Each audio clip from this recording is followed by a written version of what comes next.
여러분 안녕하세요. 찾아가는 새벽기도 시카고 한인제일연합감리교회 조선현 목사입니다. 오늘도 변함없는 주님의 은혜와 평강이 저와 여러분의 삶의 종일 풍성하기를 기도합니다.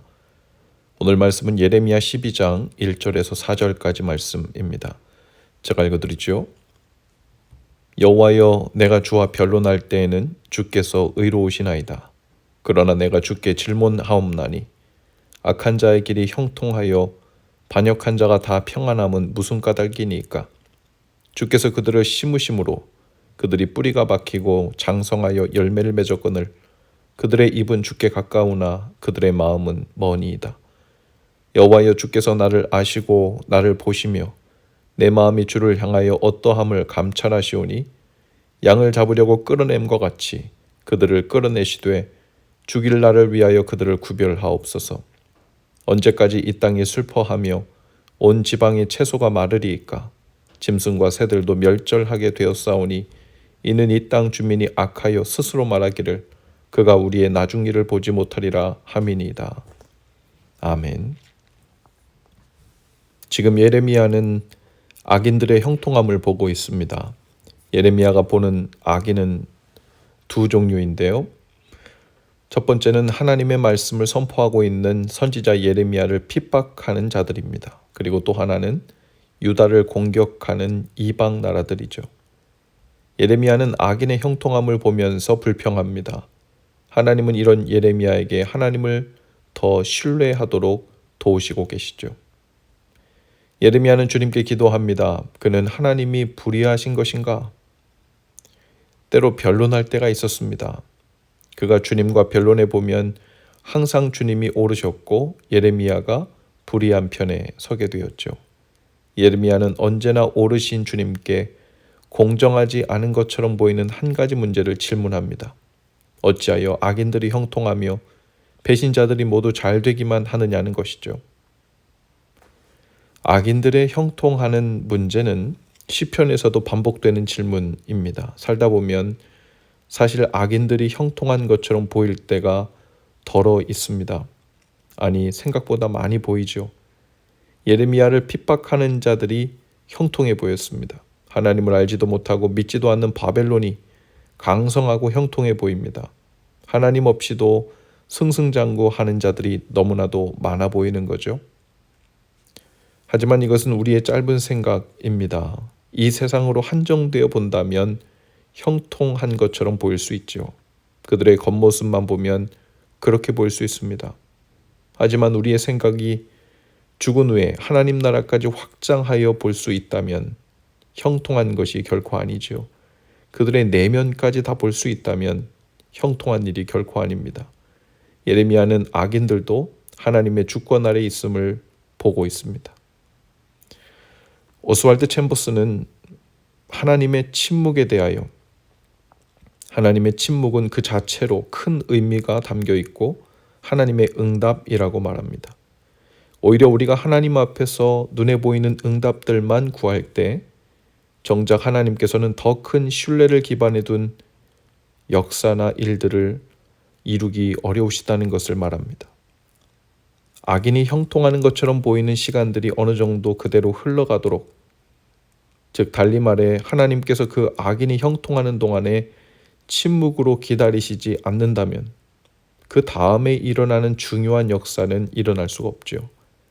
악인이 형통할 때 하나님의 침묵은 곧 악인이 그 죄악을 쌓아서 그로 인해 심판을 받게 될 날이 가까워오고 있다는 것을 의미하죠.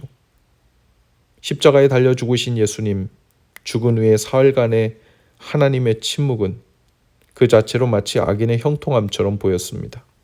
하지만 실은 악인의 형통함에 대한 기간이 아니라 악인에 대한 완전한 심판이 준비되고 있던 기간이었죠. 나아가 하나님께서는 하나님 나라의 놀라운 비밀과 능력과 영광을 보이실 때 침묵하심으로 믿음을 시험하시는 것을 보게 됩니다. 베다니에 사는 나사로가 죽었다는 소식을 들은 예수님은 그 자리에 이틀 동안 더 침묵하며 머무심으로 완전한 침묵으로 반응하셨습니다.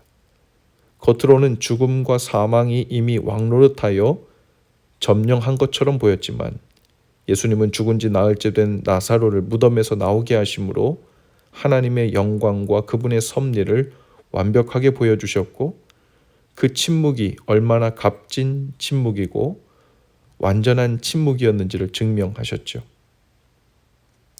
하나님께 명백히 구한 일임에도 불구하고 하나님의 침묵이 우리 삶에 이어지고 있다면, 여러분, 하나님께서 우리의 기도를 듣지 못해서가 아니라 더 크고 완전한 신뢰를 바탕으로 한 은혜를 준비하고 계신 것임을 믿으시기 바랍니다.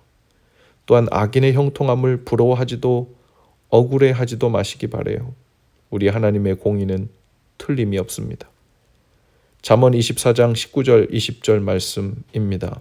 너는 행악자들로 말미암아 분을 품지 말며 악인의 형통함을 부러워하지 말라. 대저 행악자는 장래가 없겠고 악인의 등불은 꺼지리라.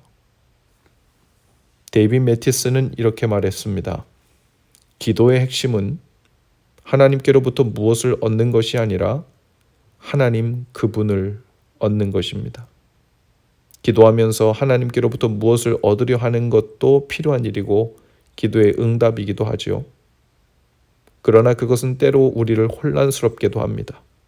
그 응답의 결과나 그 응답의 형태를 보면서 우리를 향한 하나님의 사랑이나 신실함을 가늠하려고 하기 때문입니다.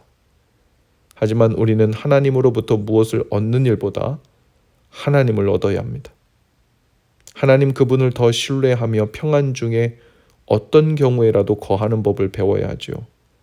그러면 하나님의 침묵도 응답이고 악인의 형통함을 보더라도 하나님의 때를 소망 중에 기다릴 수 있죠. 그러면 우리의 그 믿음 위에서 하나님께서는 더 놀랍고 영광스러운 하나님 나라 일을 보여주실 것입니다. 오늘 우리 주위에 악인의 형통함처럼 보이는 일들이 여전히 있을 것입니다. 분명 하나님이 아닌 사람의 일, 사람을 위한 일을 위한 꾀를 부리는데 그 일이 잘 통하는 것처럼 보일 때가 있죠. 영광이 잘못된 사람들에게 돌아가고 있다는 생각에 그 형통함에 분이 올라올 수도 있을 것입니다. 그러나 하나님을 신뢰하시기 바랍니다. 하나님께서는 우리의 그 신뢰와 믿음 위에서 그분의 일을 가장 안전하고 완전한 타이밍에 그 뜻을 이루실 것입니다.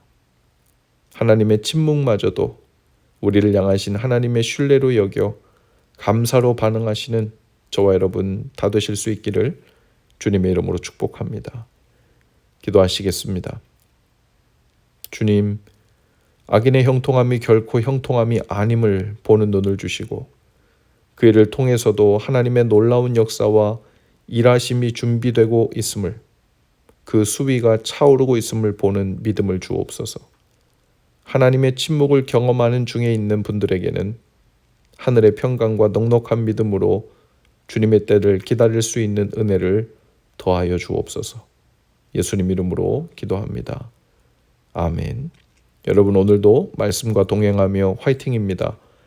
내일은 토요일 찾아오는 새벽 기도로 교회에서 뵙겠습니다.